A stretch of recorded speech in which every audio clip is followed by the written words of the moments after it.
InvestView. Invest in you. Welcome back. It's Freaky Friday edition of Liquid Lunch on Newsmax TV, but some normalcy enters the studio when we bring in Beth DeFalco. She's usually here in a Mix It Up segment, but it's great to have you one-on-one. Frankie's over there in case I need him. Beth, you know we always mix it up. You always come on. You're great for us. You go against a Republican. We like when all the points of view are heard on Liquid Lunch. But there's been even Republicans seemingly agreeing, you know, with Democrats on the whole Iranian thing about how we got to firing a rocket and if there was imminent danger and all this other stuff. I thought there was something there. I want you to take a look at what Secretary of State Pompeo had to say and get your perspective on it. Members of Congress get frustrated by this sometimes. And so this wasn't political in the Republican-Democrat sense. This was executive legislative. And so I think there are a number of people who are using this as a political axe to grind. I think that's most unfortunate. There is no doubt that there were a series of imminent attacks that were being plotted by Qasem Soleimani. We don't know precisely when, and we don't know precisely where, but it was real. So I think imminent is a very subjective word. What do you think? I mean, he said he doesn't know precisely when or precisely how. So it isn't that subjective. At some point, if it's imminent, you know what's going to be attacked and a general time frame of when. And nobody was notified. They operate in this very small bubble that sort of bounces around very quickly. Many ways to go about doing this. I was so surprised to see Mike Lee and Rand Paul come out so strongly and so furiously about how they were briefed and the type of information that they were given, which was to say very little. I got it. I mean, there is this alternative universe where people say, you know, more than a couple of thousand alleged terrorists were taken out by drone attacks by Obama, and there were no congressional inquiries on those. So. I think that this is a different situation when you actually look at where and how and the lack of coordination with other countries as well. It's just a different situation. The escalation that's happened since is troubling. I don't think that we're in a better position than we were 2 years ago. Do you? Well, I think we kind of are, because everyone was talking about escalation, but it wound up, okay, we took out everyone's in agreement that he was an evil, deadly person with American blood on his hands. The Republicans want to put a period there.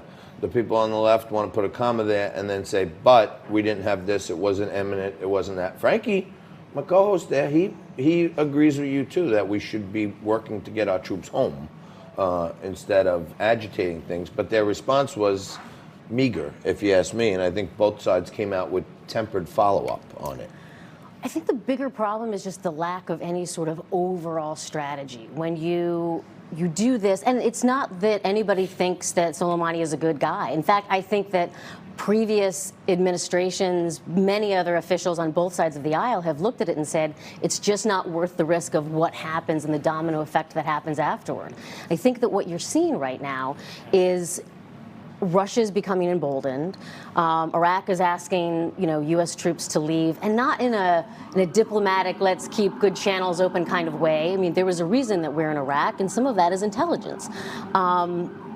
It just, the effect that it's had and that it's having, and the lack of a really long-term or even a short-term thought-out strategy. This seems all very like shooting from the hip. Like, I feel like on the contra side to that, we have, you know, a state sponsor of terror. We're in agreement on that Iran does fund other terrorist organizations that fight proxy, right? We have this uprising at our embassy, and we have the Iranian general who's allegedly running some of these organizations at the embassy and fleeing the embassy with a leader from Hezbollah. I mean, isn't the world a better place for taking two operational heads off the planet?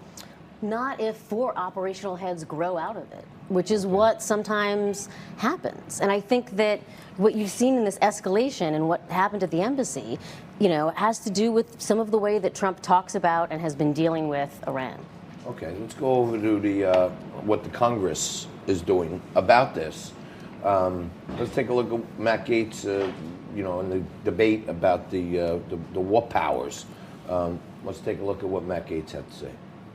More troops than any other member of this body. I buried one of them earlier today at Arlington, and that sergeant died a patriot and a hero. If the members of our armed services have the courage to go and fight and die in these wars, as Congress, we ought to have the courage to vote for them or against them. And I think it's ludicrous to suggest that we are impairing the troops from doing their job by not doing our job articulated in the Constitution to speak to these matters of war and peace. I support the president. Killing Soleimani was the right decision, but engaging in another forever war in the Middle East would be the wrong decision, and that's why I'm voting for this resolution, and I yield back.